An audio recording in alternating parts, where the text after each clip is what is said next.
why fund managers can't beat the S&P 500? Because they're sheep. And sheep get slaughtered. The numbers told the story, they always do. Money never sleeps, pal. Because all we care about is getting fucking rich. You connect points I don't even know to look for. The most valuable commodity I know of is information. Public's out there throwing darts at a board sport. I don't throw darts at a board. I bet on sure things. Welcome to the Super Bowl edition of the Sports Trading Desk with your hosts, Brett Matthew and Zach James. We are going to talk about the Bucs versus the Chiefs, and we're going to break down our thoughts on the game, both from a macro and micro perspective, talk about a few props that we're finding attractive at the current prices, and start to build out a special edition Super Bowl sportfolio, and see how this kind of comes together over the next few days as we head into Sunday. Our special edition Super Bowl sportfolio last year earned 4%, risking about 15% last year. So we had a nice return on investment there. And we expect to likely be risking approximately the same amount this year, probably in that 15 to 20% range. I think the disclaimer here is that, there's a lot of juice built into a lot of these lines. By normally, we would never risk, 15 or in excess of 15% on a single game over the course of the regular season or even in the playoffs. These are some of the tightest lines that you're going to find. Not a lot of mispricings. You have to be super selective to try to exploit it, and it's very often then quickly priced out of the market. A lot of sharper people kind of following these as they continue to mature. So very difficult for just a kind of recreational retail sports bettor to try to really isolate some of those value plays before all the juice is, all the value is kind of squeezed out. So with that kind of, this is more or less, we want some action. It's the biggest game of the year. We want some money on the table. And these are the plays that we feel like are going to give you the best bang for your buck. So with that out of the way, let's just get right down let's start at the very top. So the line is -3, kind of leaning in the 3.5 direction. Zach, and we both have really been bulls on the Bucs over the course of the season. The Bucs is the only future that I have left at plus 1,500. So definitely hoping to cash that. And we expected, one of the things that we've talked about over the course of the whole season, from week to week over the course of each podcast, about how we thought the Bucs were going to kind of have their struggles over the first course of the season, actually, and into later in the season until they hit that bye week. That bye week was late in the season. It was going to be super important.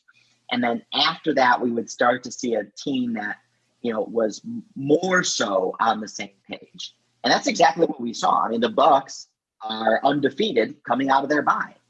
And that was like right after the Chiefs game, which they ended up losing by 3 in Tampa. So what are your thoughts on the game at a very high level? How are you positioning Zach?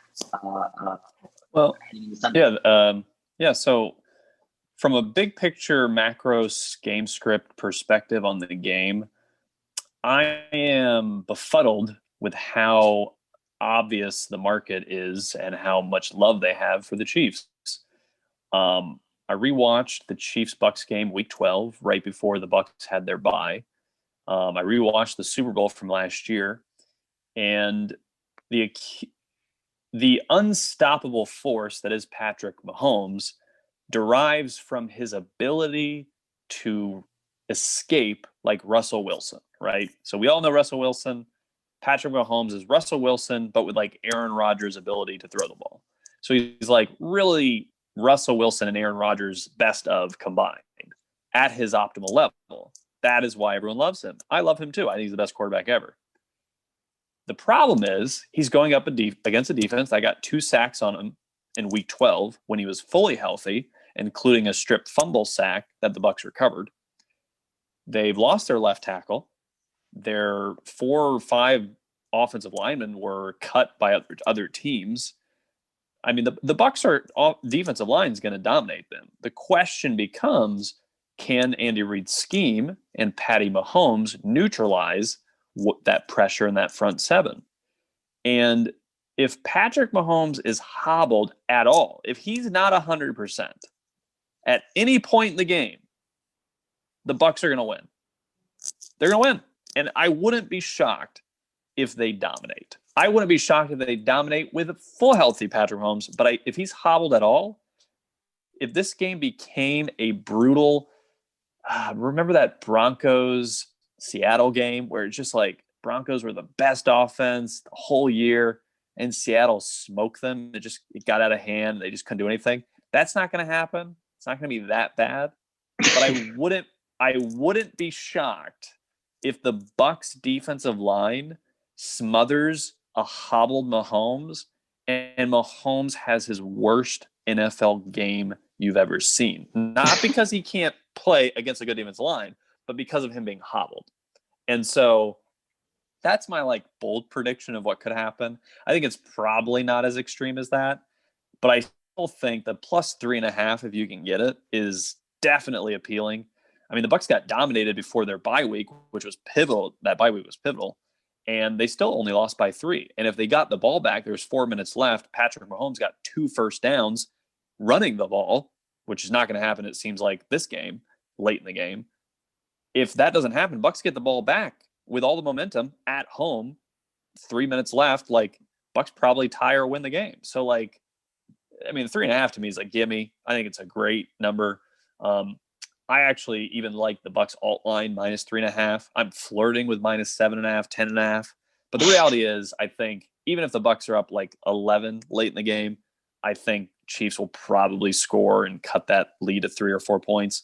So my Altline probably top is minus 3.5. But I like the Bucs money line. I think Bucs are going to win it. I've been holding strong, but had a good pulse on them all season. I think this is their Bay year. So that's my macro overlook, as it were. Indeed, quite a provocative take indeed. I would say I'm definitively on the Bucs side as well. I love the 3.5.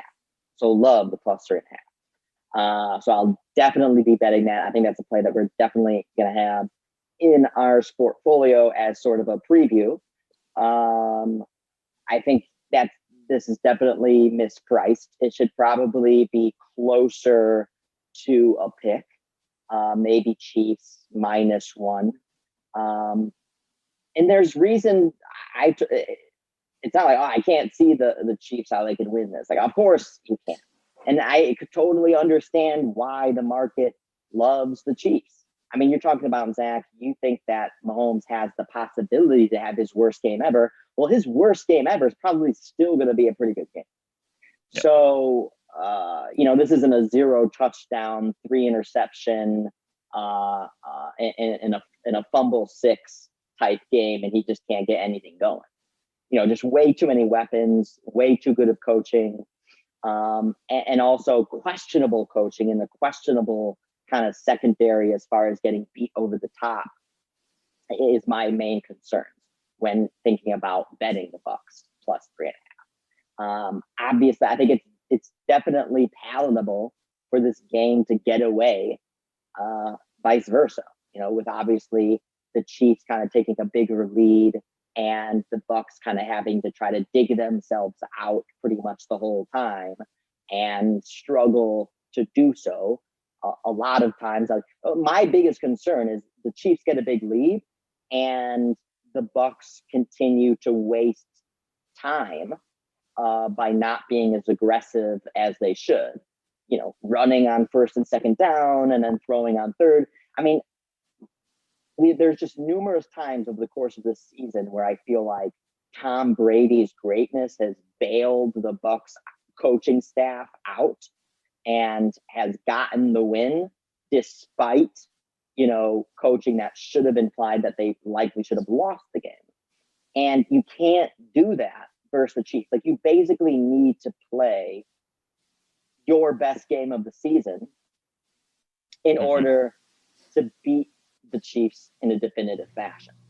So I think the Bucs will win the game. I think so. Then I correspondingly think that they'll definitely cover the 3.5. I think the 3.5 is just insurance. But these are the two, best teams in the league. This is the Super Bowl. And I think I have a good comp actually. Now that I think about it in a little deeper perspective, is I think this Bucs team is the Raiders, but have a good defense or a capable defense. And that's the difference. Before week 12, right? This is part of the reason everyone loved the Bucs preseason. Then they loved them when they beat Green Bay. Then they got demolished by the Saints. And from that point on, everyone said the Bucs suck, right? PFF, everybody, except me. And because there's no context, right? Like we talked about, the Bucs had no preseason. They started with a new quarterback, scheme with the new quarterback. They brought in Leonard Fournette right before the season. Antonio Brown joined. They lost O.J. Howard in the middle of the season. This offense has continually had to figure itself out literally week to week, right? So the bye week, I think, put this team on a trajectory of the Raiders offense the first 8 weeks. Remember, Raiders had all of last season to get everything together with Derek Carr, Waller, et cetera. They got some better receivers. Got it figured out, played really well, beat the Chiefs. Beat the Chiefs at their own game with the worst defense in the NFL. Bucs don't have the worst defense in the NFL. Bucs have the last 6 weeks. The Bucs have what the Raiders had the first 8 weeks. They can run the ball, and they ran the ball well the first time they played the Chiefs even. But the Bucs are so far behind, they had to abandon the run, et cetera, et cetera. So, they got a big tight end in Gronk. They got Cameron Brate, the weakness of Chiefs defense. So I don't know. The recipe to me is, and Brett mentioned this before, is will the Bucs coaching schematically put the team in a position to succeed? And then obviously will Brady come through, which he's been there 10 times now, so he should. If that happens, I honestly don't see the Bucs anything can happen, but I don't see the Bucs losing because of that. I think the Bucs match up better. They can handle it. They played Tyreek Hill before. They know his speed. They understand it, even if they can't stop it. So all the advantage, all the edge to me is in the Bucs' favor. Do they capitalize? I don't know, but they should. So that's just kind of my. And there's various. I like the Raiders comp for sure. Remember, the Raiders, were in position to sweep the Chiefs. They put in 2 really good games versus the Chiefs. Obviously, beat them the first time, and were beating them for a major part of the game the second time around. And the Chiefs, have stubbed their toe in games numerous times this season, flirting with losing. And as we know, they kind of, they have the talent, the coaching, the momentum, and the cold-bloodedness to really be able to close games out. But you're kind of meeting your match here also in a team that's led in Tom Brady, who is also a potent closer.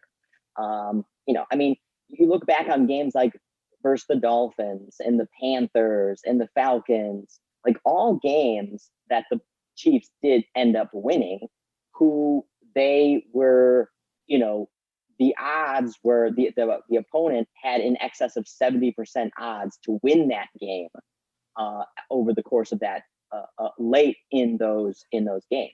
The Falcons were the win probability. The Falcons had an 85% chance to win that game with 3 minutes left. Dolphins were up by multiple scores or that they had the chance to be winning, especially early on in that game. And then, of course, the Chiefs just have that capacity, to storm really right back quite effortlessly. Which real quick, I want to add, it's the Raiders analogy or game comp reminds me a lot of how come the Raiders figured the Chiefs out, right? And it's because the Chiefs have peaked, okay? Now, I know it's hard for people to understand that, but the Chiefs have peaked.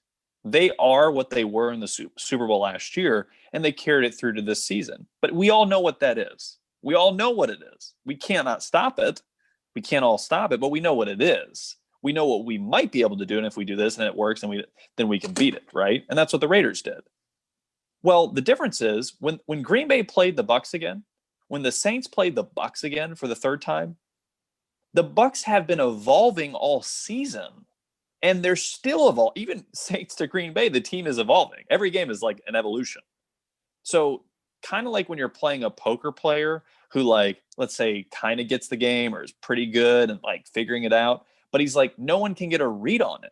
No one really knows what the fuck they even are, because it's not Phil Hellmuth. Like, you know what he is. I just don't know what this guy is. He's a noob. He's Chris Moneymaker. He just came to the table. He's just on fire or whatever. That to me is the Bucs. Is you can't even. There's not even a good read on the Bucs yet, because the Bucs don't even have a good read on themselves. Oh, that's a disadvantage for the Chiefs because they don't know what to prepare for. They don't really know what they're doing. Whereas the Bucs know exactly what they need to do, whether they can do it or not. They know it needs to happen. We don't know if they will, but like, it seems like that to me is the fundamental thing that's missing from the market perspective, is the assumption that because the Chiefs have peaked and know their peak and stay at their peak, that nothing will derail them, which to me is like, well, what about the injury? What about the left tackle missing? What about the fact that the Bucs played them early this season before their bye? What about that the Bucs are getting better every week? None of that seems to be material to the discussion on which side should you even lean towards. And that to me is why there's value in the Bucs, more or less. Yep, absolutely. I totally agree. And again, I think the only weaknesses there that is like the biggest vulnerability for the Bucs, I feel like, is the secondary and getting the top taken off, and just the broader being outcoached. That is my fear. But if those can be compensated for by Brady and co., or the Bucs can have a good scheme, and Arians can not be the reason why the team underperforms, and perhaps maybe shockingly has a great scheme, then that's how I can see how your alternative scenarios that can materialize of how these Bucs alt lines could cash. Bucs -3.5, -6.5, could end up materializing. But we'll see how it plays out. But I totally agree. Bucs are getting better and better. Chiefs have likely peaked. They've closed so many games, not just this year, but last year. Losing by double digits every single playoff game, including the Super Bowl. And I think that comes to an end in this game. They do not close it out this game. So that's kind of our broader perspective on the game itself from a macro perspective. So let's dive into a few of our props that we like. What would you say is your kind of one or two top props? One or two top props. So I think I'm going to go with my number one is Bucs over 14.5 rushing yards. It's plus 124 right now. I think based on the game script, even if it doesn't 100% go the Bucs way, the way we've been talking about, the Bucs can run the ball versus Chiefs defense. And with Vita V back, I don't see Chiefs even trying to run the ball much.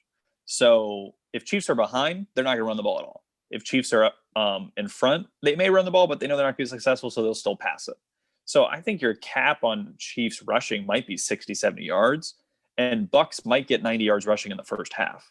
So no matter the game script, I think this is a solid play. And if the Bucs are up and winning most of the game or through the game, I think this is a no-brainer. So that's my number one. My number two, I'm going to go sacks.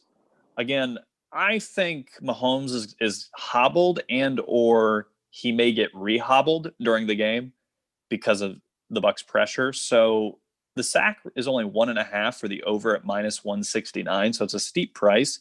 But the Bucks did have 2 sacks on Mahomes the previous game they played, and they got pressure on him all day. Mahomes was healthy; he escaped all the pressure except twice. So I think definitely the Bucks are going to get to him at least 2 times, get him down. I mean, Bucks have been, sacking Rodgers and Breeze and everybody. So yeah, those are my top 2, I would say right now. Cool. Yeah, I would say, yeah, it's hard for me to say I have a top 2 favorite. I mean, one of my favorite props is Chiefs convert a 4th down. Yes. The only thing that keeps me a bit off of it is the price. So that was a prop that we played last year's Super Bowl, which cashed. I think they did it twice, actually. And we got it at, it was like -105, -110. This year it's -156. So not nearly as attractive on the price side. So I'm still wobbling on if, we want to include that in this portfolio or not. The actual prop itself we like. I just don't know if the price is going to keep us off, but I think, that prop does have a likelihood has a strong likelihood of succeeding. Now we just have to assess, do we think it's in excess of 61%? Which is basically, how that price is pricing the true odds there.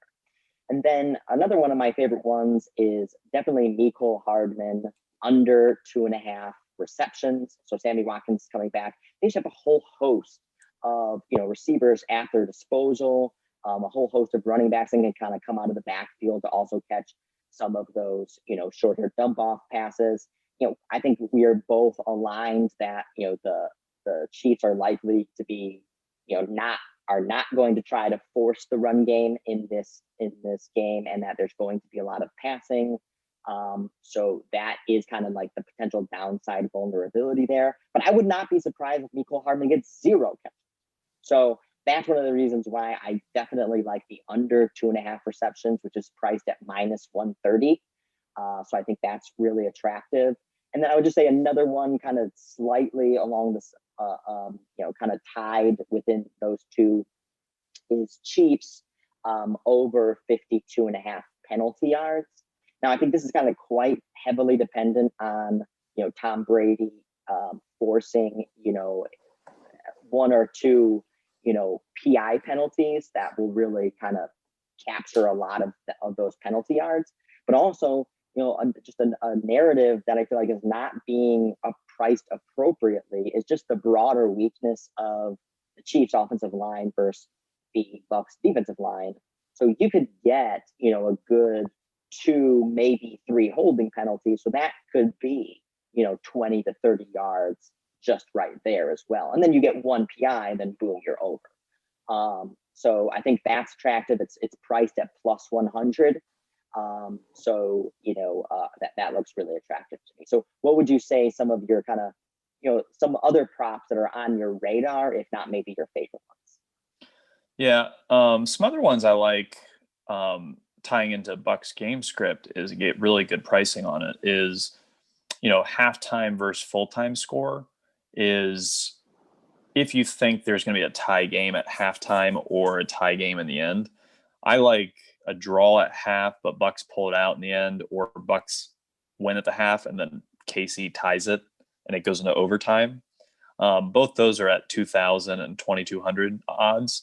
So obviously you can put, not even half a unit and get 4 or 5% back. And this one doesn't make a lot of sense to me. It's actually correlated. Brett brought this up to my attention. Will a 2-point conversion be attempted? No. And then will there be a 2-point conversion completed? Yes, for like +220 versus -110. There's an opportunity to take both. And the assumption being if there's no 2-point conversion going to happen, there's no 2-point conversion going to happen. Like it's not going to be attempted. It's nil. But if they're going to attempt a 2-point conversion at any point in the game, then it's likely there's going to be another 2-point conversion attempted, and then maybe even another one, which then there's good odds that one of them will score. So a little bit of a hedging opportunity, or kind of hedging the one side, is taking the 2-point conversion attempt, no, but taking the 2-point conversion completed, yes, and kind of seeing if you can, hedge that bet and make money on the other side. But yeah, so some of the other ones that I like as well is, this is a bigger plus money option, so obviously unlikely to come to fruition, but I like no turnovers in the game. Now, of course, I think there is going to be turnovers. I think Brady's probably going to throw a pick. There could be 1 or 2 turnovers in this game, no doubt. But at plus 550, I think there's, it's one of the deeper value plays that I think, is attractive. If you can get these teams to come out, play tight football, and they're fully prepared, I feel like there's a few scenarios where you can get no turnovers. So I think the 550 is attractive on that one. I like that. And then further, two additional ones that, and there's a whole host of ones that we like here, but I guess these are just some of our more favorite ones. But, longest touchdown by the Chiefs. I really like that one, plus 127. I feel like the Chiefs and Mahomes, are much more likely to be, throwing, even a short screen pass to one of their speedy receivers. Just their speed advantage, can turn a 3-yard play into a 60-yard touchdown. Whereas I feel like a lot of Brady's longer passes, put them in position, goal to go, or gets, that deep PI. But less so into the end zone. And also from the running back perspective, I'm less concerned about Ronald Jones, Leonard Fournette breaking off a long touchdown, whereas, Edwards-Helaire, Darrell Williams, I feel like are much more likely, more competent to be able to kind of pull that type of scenario off. So I think that's attractive as well. And then lastly, before I turn it over to you to talk a little bit more about some of the ones that you like as well, is Ronald Jones, no pass catches, plus 120. So Ronald Jones hasn't caught a pass in the last 4 or 5 games. And then you have to go back 6 games for him to have caught even just that one pass. He's not a good pass catcher, not a great blocker. So you're going to get more, Leonard Fournette in those sorts of situations.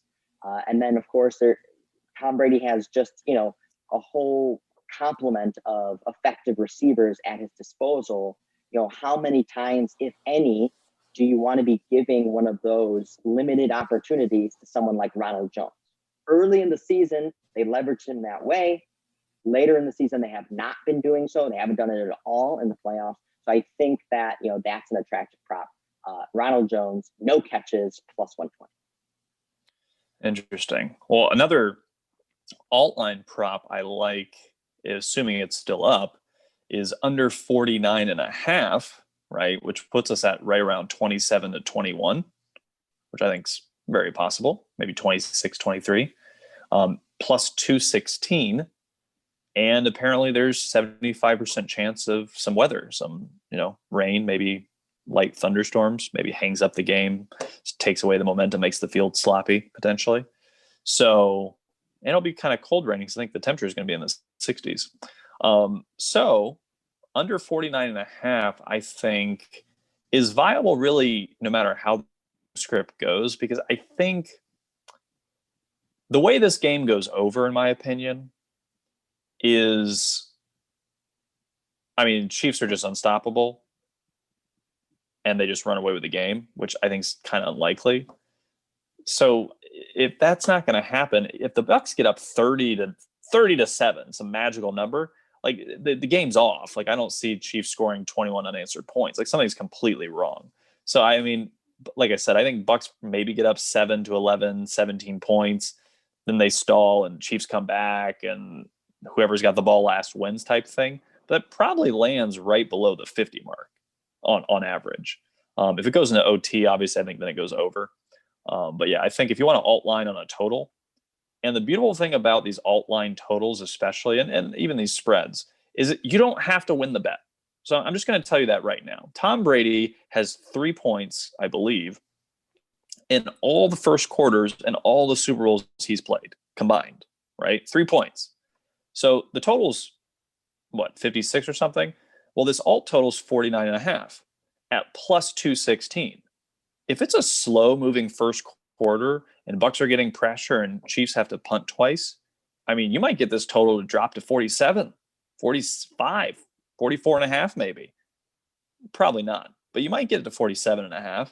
You can take that over. If you have that alt under 49.5 and that total drops, you got free money.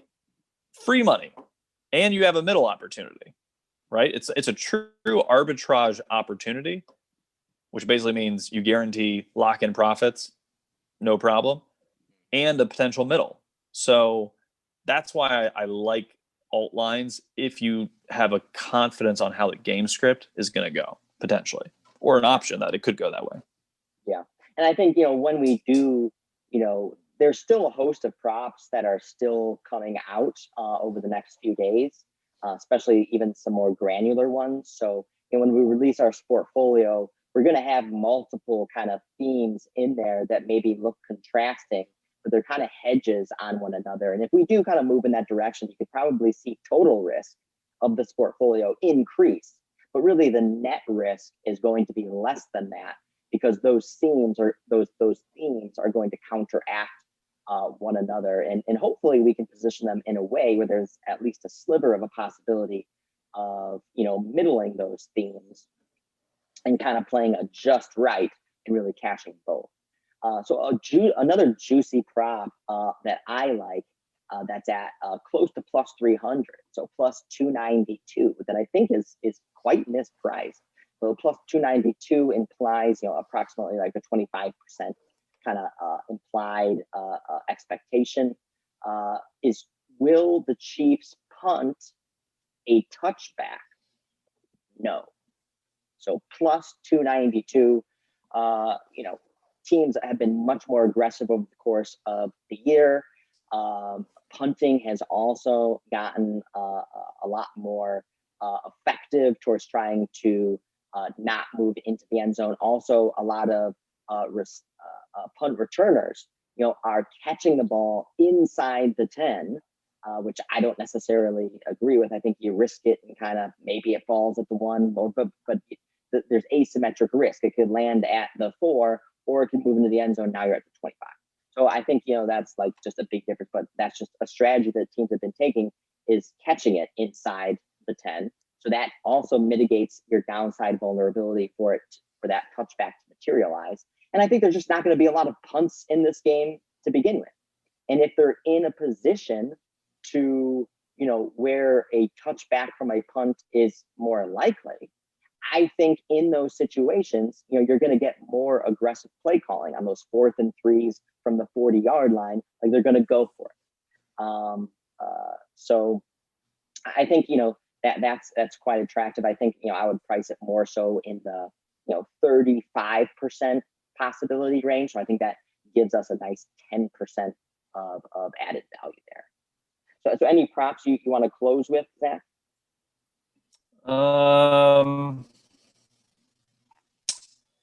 Where's the alt line for Bucks win by 30? I'm kidding.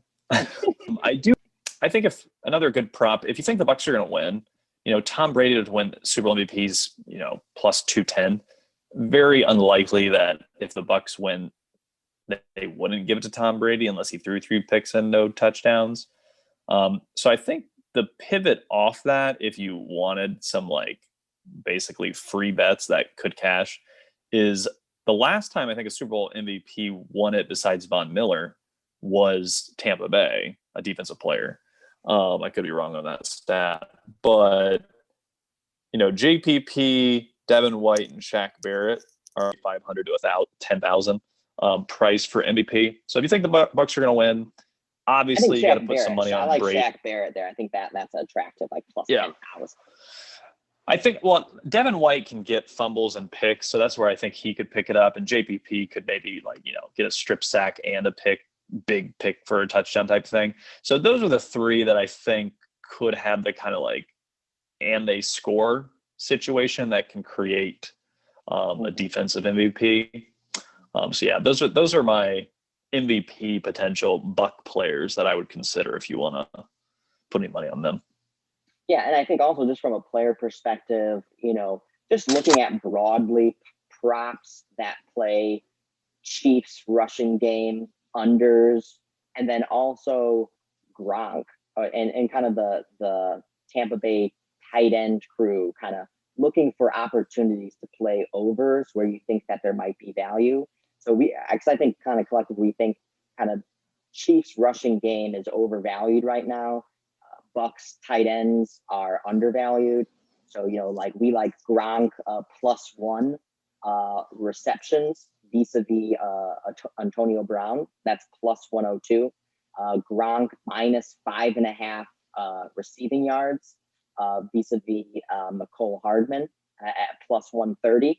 So those are kind of just two examples that we feel like there's some like isolated opportunity there. But, we're going to continue to dive into this, especially as props continue to open up. So you could definitely see, when our Super Bowl portfolio gets released, definitely some allocations in there that we maybe didn't talk about. And I'm sure we'll sprinkle in a few fun ones too that have, nothing to do with the game as well, just as a kind of cherry on top there. Which we, I think we had a few in there last year. And one of those that I really liked, and it looked like it wasn't going to happen until kind of near the end of the game. Actually, this was 2 years ago when we did it, was showing Giselle more than 1.5 times. And they showed her after a late, that late Patriots touchdown versus the Rams, kind of almost in back-to-back sequences, which kind of put that prop over the top. Well, so we're going to look for like ones like that that we think might have some value, and again, make the game a little bit more fun to watch. Nice. I dig so it. With that, again, we expect Bucks to win the game. Bucks +3.5. That's like one of our highest conviction bets. Bucks money line, Tom Brady, also MVP is another kind of proxy way we feel like you might be able to play that position. So with that, we'll talk to you in a couple months as we start to look forward to the 2022 season or 2021 season, and I'm moving ahead already, and start to break down performance over the course of the 2020 season, where we think there are some improvements, and then also maybe a few other additional special announcements out there. So thanks again for listening over the course of the season. And look forward to connecting again soon. Thanks, everyone. And that's the closing bell.